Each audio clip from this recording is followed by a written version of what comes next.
took many years of working in jobs that I didn't necessarily like. But I realized looking back, my first job was as a management consultant. I was working in a place where I had to wear a suit every day, and I was working in a cubicle, and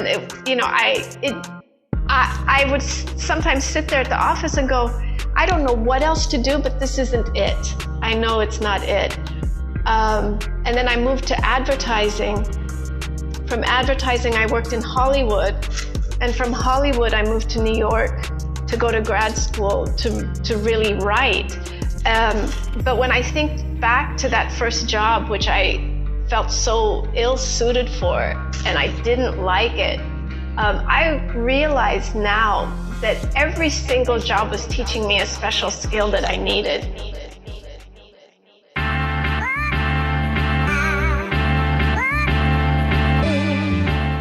You're listening to Creative Breakthrough, the podcast that provides you with the strategies to elevate your creative passion to the next level.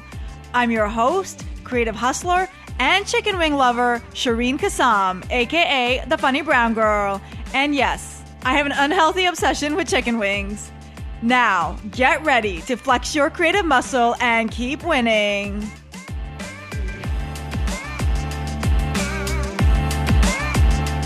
Welcome back to another episode of the Creative Breakthrough. Hey, thank you guys so much for all the positive feedback on last month's episode with JP Lembies.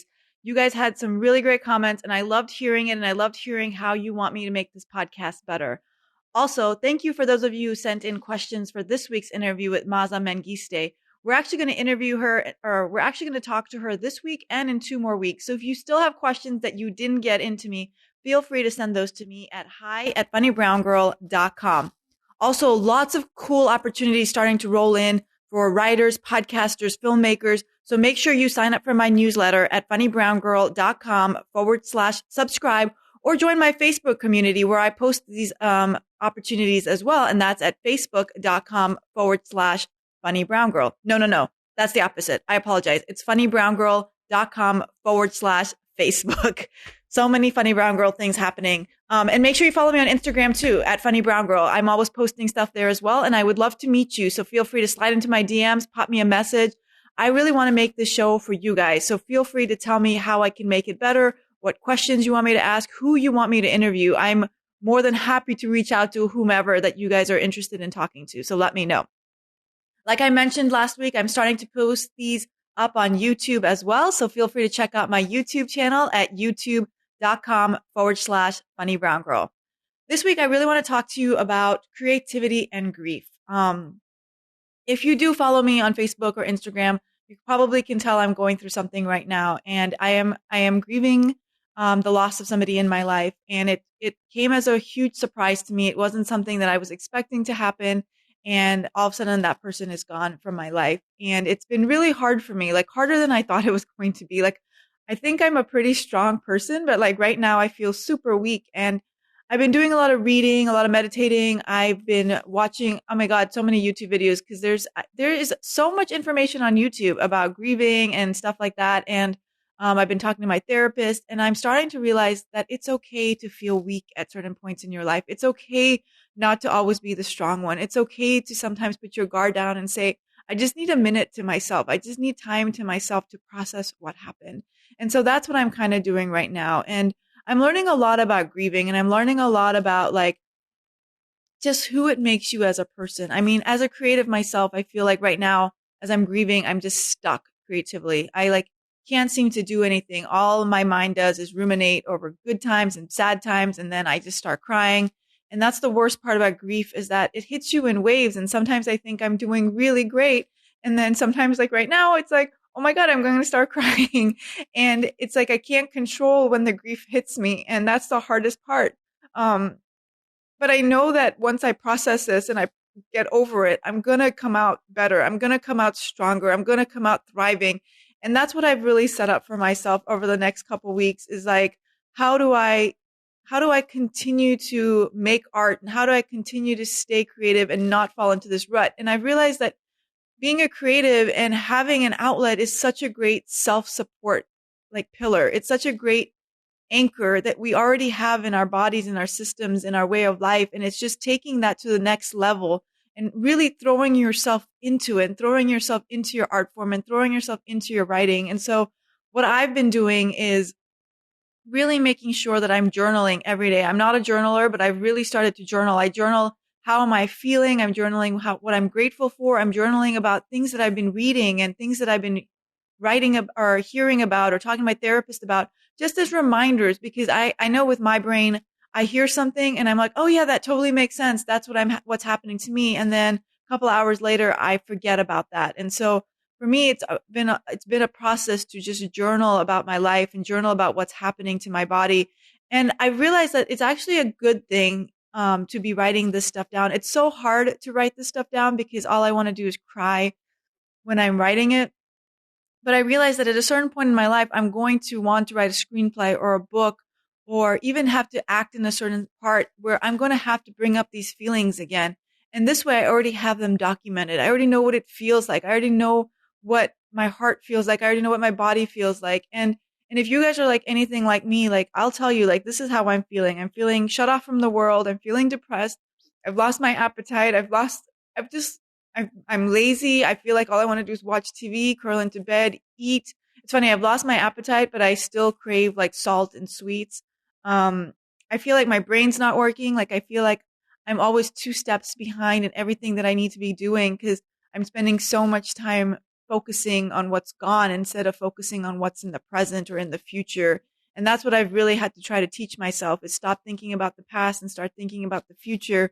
And that's where being a creative has really been helping me because I can get lost in that creative process. I can start writing. And if I'm not focusing on writing about the grief and focusing on writing about what I want in my life, then I find that I get lost in that creative space. And so I'm here to tell you that if you are grieving someone, if you are grieving a loss or a relationship or a family member, find something that you're excited about. Find something that brings you a little joy. Find something that you can do on a daily basis. And that could be easily as like taking pictures every day with your smartphone, like something that makes you take a picture every day of something that makes you happy, or read a book, right? I realized that I hadn't been reading a lot. Like I really stopped reading and I had replaced reading with television. And so I've had to slowly get back into reading. And so I set myself a goal that every day I will read 10 pages. And then hopefully I can increase that number. But find something that you enjoy reading. Find something, even if you want to watch TV or you want to watch a movie, what I've started to do is, fine, I'll watch TV and I'll watch a movie, but I have to take notes. I have to write out, okay, what is scene 1? What is scene 2? What is scene 3? What is the arc? What is the conflict? At least that way I'm working my creative muscle. And at the same time, I'm not feeling like I'm being a total lazy bum and not focusing on my creative endeavors. I've also put together a plan on like how I'm going to do stuff. But I think the most important thing to me right now is just finding time to be a creative, even though I don't feel like I'm being super creative, finding that time to set aside and do something, finding that time every day and find something that you enjoy doing and that you know you can do on a daily basis. So again, like I said, is it taking a picture every day? Is it cooking? I mean, that's a creative thing as well. Is it making, I mean, I don't want to say you should go do this, but is it making like fancy alcoholic drinks? I mean, don't get drunk, but like, is it like playing with different ingredients and different fruits and stuff like that? And for me, I know I need to find something that I can stay in my pajamas and do, or I can do from bed. And so I've really been focusing, like I said, on writing and reading. And I want to start writing a new screenplay, something that kind of brings this emotion into light and somehow lets me work through it in a way. But grieving is a natural process. And for people who tell you like, stop crying or stop dwelling on it or stop living in the past, like it's your life and it hurts. And I'm going to say to you, like, do what you need to do to process it and do what you need to do to get through it. Nobody else knows what you're going through. Nobody else knows how it impacted your life. And so take your time and go through the stages, go through the sadness, go through the anger, go through the questioning of God, go through wondering why this happened. And you won't get all the answers. I mean, I surely don't have all the answers, but I know that when I come out on the other side, it's going to all make sense to me. And maybe not in the short term, but in the long term. But I also realize like I can't let myself fall apart. I can't let myself just give up on life because of this. And so that's why as a creative, it's such a great thing that we have this support tool. We have this creative outlet. We have this outlet in general to just pour out our emotions into, whatever that is. And so I highly encourage you to do that. And if you have any ideas or suggestions or thoughts, or if you've gone through the grieving period, let me know, to keep me posted. Tell me what you're doing to help you get through the grieving process, or what you did to get through the grieving process. And maybe it can help somebody else. So feel free to send me that at hi@funnybrown.com. Today we have a really amazing guest. Maaza Mengiste was born in Addis Ababa, Ethiopia. A Fulbright Scholar and professor in the MFA in Creative Writing and Literary Translation program at Queen's College, she's the author of The Shadow King and Beneath the Lion's Gaze, named one of The Guardian's 10 best contemporary African books. Her work can be found in The New Yorker, Granta, and The New York Times, among other publications. She lives in New York City. Her new book, The Shadow King, came out in September of 2019, and if you haven't read it yet, I highly recommend you check it out. I picked it up at the bookstore, read it within a week, and was like, I want to talk to Maaza. And that's what I did. I sent her an email and she happily obliged to talk to me. And it was such an awesome interview. If you don't know enough about her book yet, I just want to give you some highlights. It was named by the Times of London as Book of the Month for 2020. And The Observer actually says that it's one of the books to look out for 2020. So like, this book is getting national and international recognition. And Maaza is super cool. We talk about everything from working in corporate America to shifting into your passion to making it happen to whether an MFA is necessary or not, and how she stays disciplined and how she went about writing her book while juggling a full-time job. So what are we waiting for? Let's get started.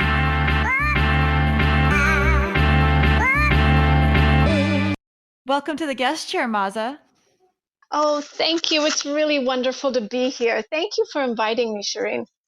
No, thank you. I appreciate you responding to my cold email. Well, I was really excited about it. I think just the fact that we have a connection there with director Stefan Bristol, and I thought that was an interesting reason to talk to you. But also, I think you went to NYU, right? Am I correct? I did not go to NYU, Oh, but I'm sorry. It's okay. Stefan did, and that's how I met Stefan, actually, through American Black Film Festival. That's it. The idea of, yeah, the film connection was what I found really interesting, because I haven't it's interesting to me to be in conversation with people who are filmmakers or interested in film or have this other perspective on creativity. So I'm really excited to be here. Well, thank you. And I guess our other connection is, I know you lived in Kenya for a little bit, right? Yes. Okay, and that's my mom's side of the family is actually from Kenya. Oh my goodness. What, Nairobi or what part? Mombasa. Oh, I love that. I love Mombasa. Oh, that's fantastic. So we kind of have a connection. Yes, yes. So anytime I have a guest on the show, I really love starting with this question. Where, when, and how did your creative journey start? Hmm. You know, it, I could say it started from, I think the most obvious answer, or the most assumed answer would be, well, it really started when I started writing my book, or started writing, period. I used to work in advertising before I moved into the book world. But I think now that you're asking me, I think that my creative journey really began as a kid. And I didn't know at that point that that's what it was. But I remember my mother in Kenya would get all these magazines, and they would be all these different magazines from across different parts of Africa and from Kenya. And I would sit there every day after school and just flip through them, even though I didn't know how to read at that time. And I would look at the pictures and I would be mesmerized by what I was seeing. And I really think that those moments after school, when I was first starting to read, going through these things, really started to open my mind to the possibilities of what the writing world is like, the way that words could create images, and the way that images work with words, the way that you could be immersed in something on a page. I really think that was when I first started gravitating towards books, but even it wasn't a book then. I didn't know how to read. So I think that my first interest in writing really began with that. And when I was in college, I a lot of people will say, well, when you were in college, you must have been writing short stories and you must have known you wanted to be a writer. And I didn't know that at all. The only thing I knew was that I liked to read. And I had no idea what it meant to be a writer. My family didn't know writers. I didn't come from a very literary family. My parents encouraged education and schooling, but they wanted an engineer or they wanted a doctor, not not a writer. Like, what is that? So, but I knew I loved to read. I didn't know. I've never met a writer in my life. I didn't know what they looked like. I didn't know what they talked like. I had no idea how to write a book. So I was in college and I just had no clue about it. But I did know I liked literature.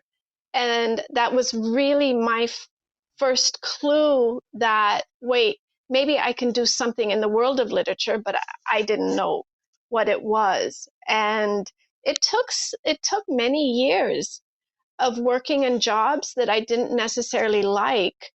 But I realized looking back, my first job was as a management consultant. I was working in a place where I had to wear a suit every day, and I was working in a cubicle, and I would sometimes sit there at the office and go, I don't know what else to do, but this isn't it. I know it's not it. And then I moved to advertising. From advertising, I worked in Hollywood. And from Hollywood, I moved to New York to go to grad school to really write. But when I think back to that first job, which I felt so ill-suited for, and I didn't like it, I realize now that every single job was teaching me a special skill that I needed for writing. And that first job that put me in a suit, had me talking, supervising and talking to supervisors, taught me about discipline. And it taught me about how to work with different personalities, how to speak in a way that would get an idea across. And I still use those skills now, but I realize every little thing I hated was a step in the right direction.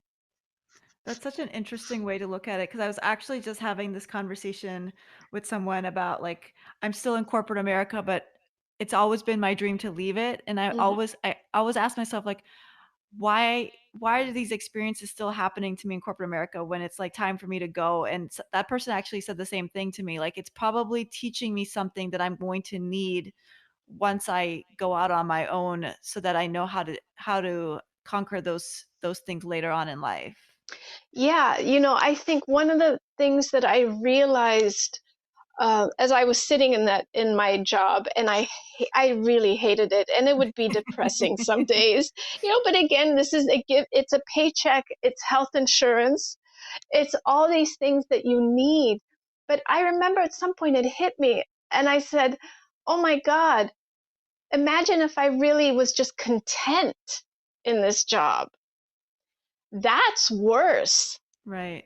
than really feeling the way it doesn't fit, which means I am for sure going to get out of it one day. But imagine just being kind of complacent and saying, well, I'm just going to let it go. This is just how it is.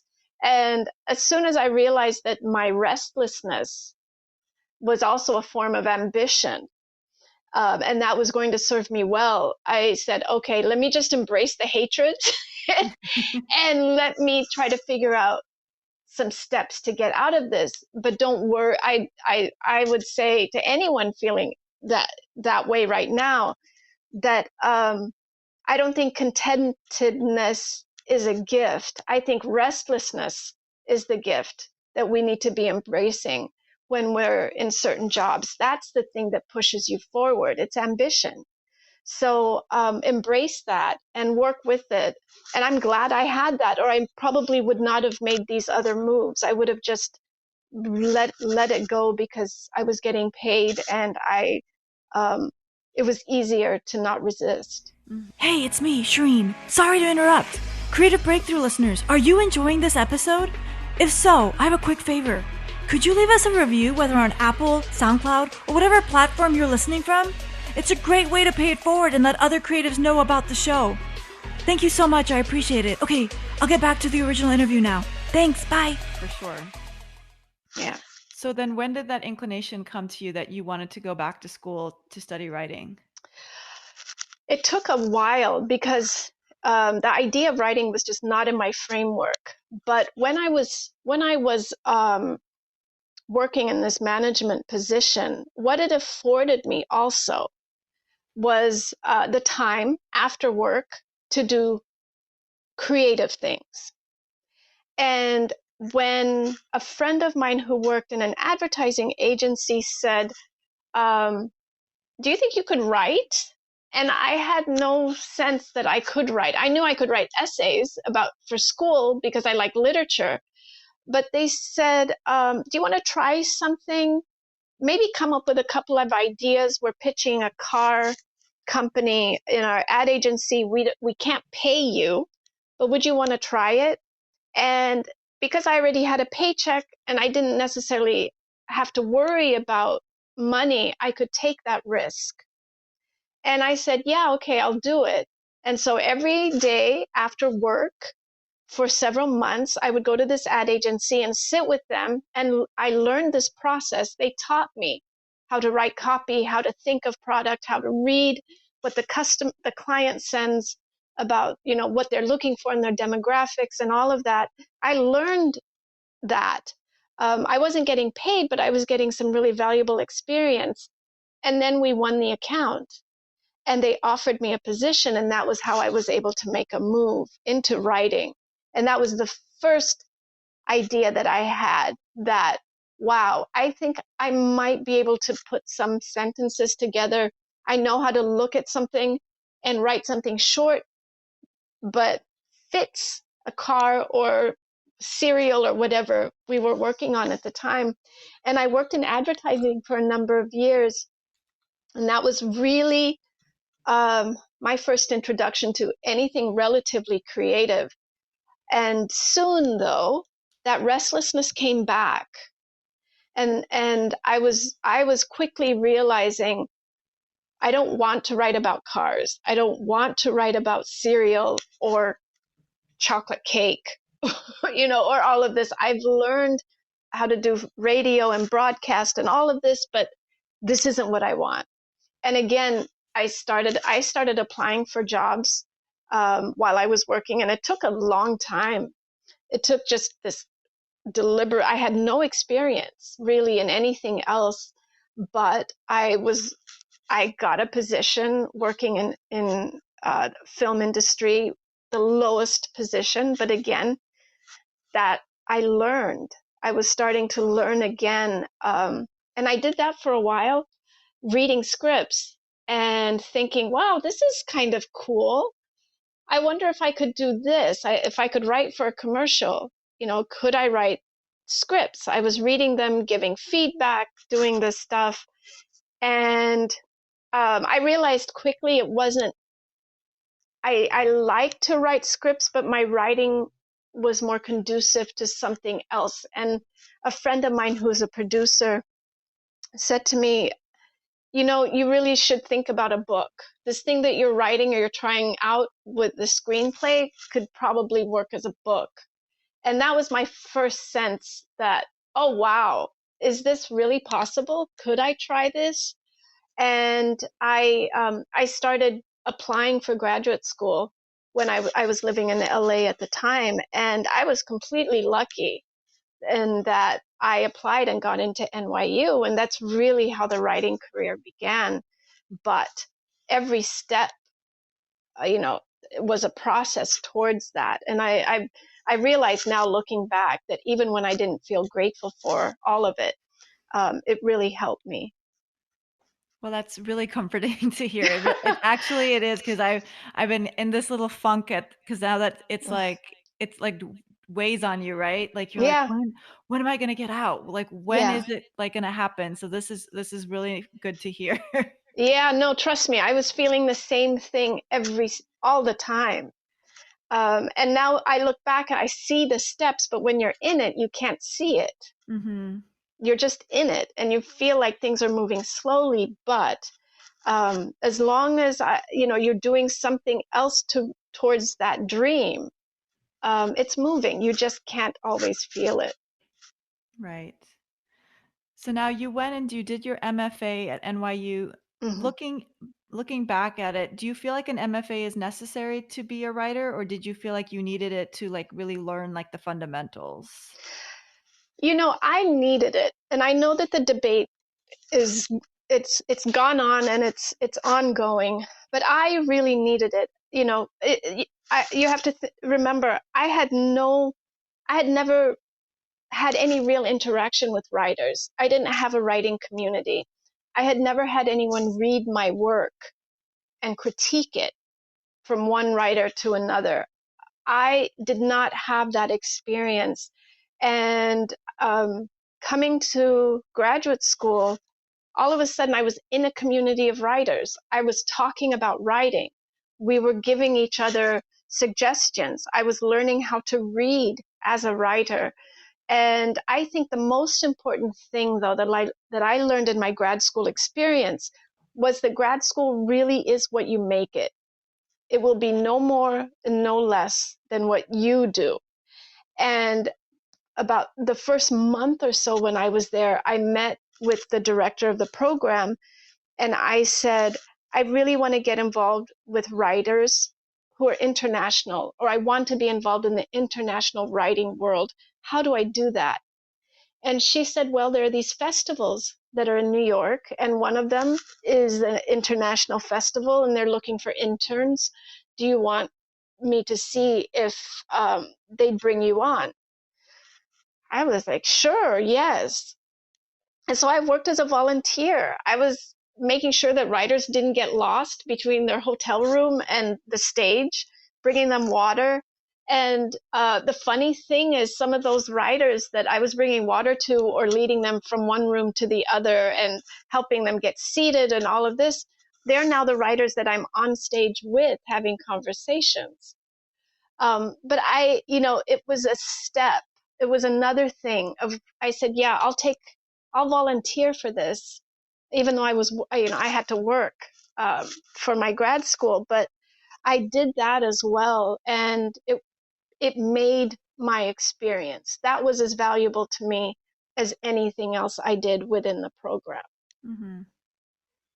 So going into the program, did you always know you wanted to write about something on an international platform?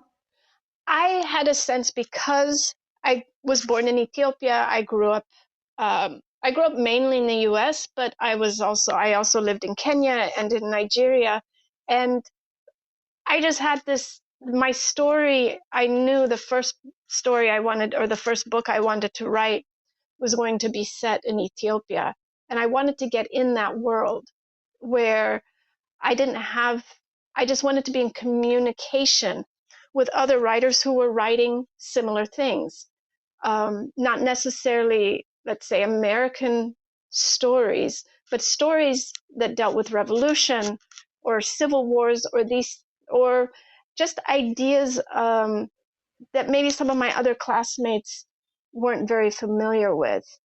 And I found that in an international community as much as I did at NYU, but more so with writers from Iran or writers who were from different parts of Africa, different parts of Asia, and also Europe, different parts of Europe, where countries had experienced some kind of upheaval.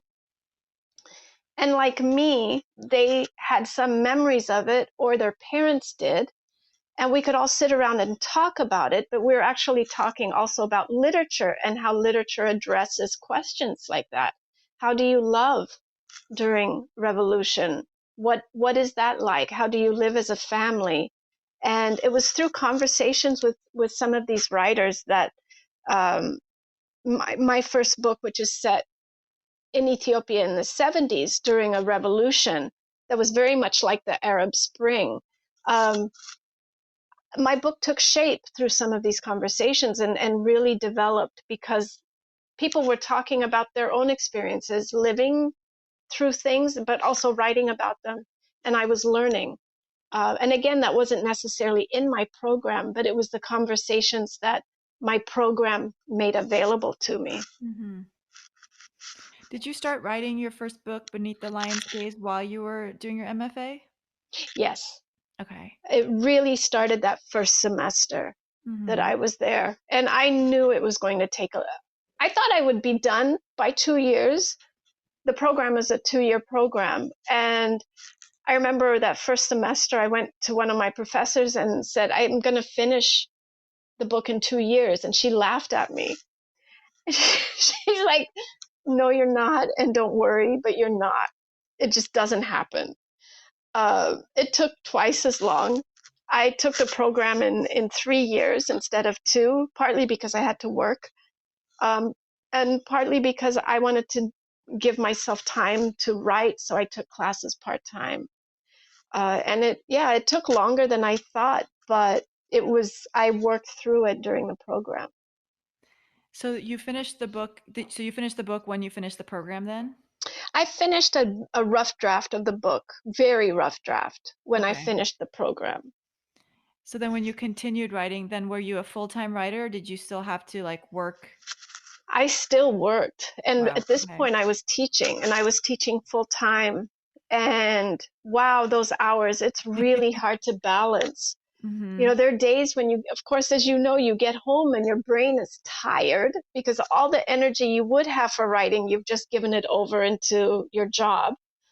And sometimes I had grading to do. And so it's a struggle. And what I realized was, if I was really going to do this book well, to revise, to write what I knew still needed to be written, I would have to change my schedule and my patterns. So I decided that I was going to wake up 1 hour earlier in the day and write for that time, and then just go on with my day. That made all the difference. That really, pretty soon, I realized I wasn't staying out so late because I was really excited about what I was learning, what I was writing. You know, I wasn't hanging out with my friends and getting really drunk, really early until the wee hours of the morning, because I knew I had to wake up. And it was this process. Initially I said, I'm just going to try it for 3 days. And then those 3 days turned to a week. And then that week turned to 2. And I didn't say I'm going to do it for a year. I just said, let me just do it a little bit at a time. And that's really what worked best.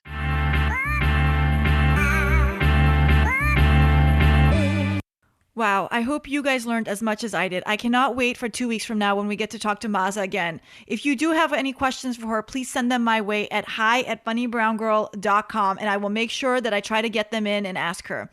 Key takeaways from today's chat with Maaza. 1. Every job you have is teaching you something for a higher purpose. 2. Don't be complacent. 3. Embrace your restlessness as a form of ambition. 4. Utilize your time after work to work on your passion. 5. As long as you're doing something towards that dream, it's moving. You just can't feel it. And 6. Change your schedule and your patterns to make time for your passion. That's it, y'all. Again, thank you so much for joining us this week. See you in 2 weeks. Again, feel free to hit me up at hi@funnybrown.com. Join our Facebook community at facebook.com/funnybrown or check out my YouTube channel at youtube.com/funnybrown. Now, go out there and flex your creative muscle and keep winning. Thanks for listening. Stay connected about upcoming resources, including opportunities, festivals, competitions, and grants to help you grow your creative passion by subscribing to my bi-monthly newsletter by visiting funnybrown.com/subscribe. Don't miss out on a life-changing opportunity and subscribe today at funnybrown.com/subscribe. And hey, if you decide to go on Instagram today, follow me. I'm Funny Brown Girl. I'm Shereen Kassam, and you've been listening to Creative Breakthrough. Now, go flex your creative muscle and keep winning.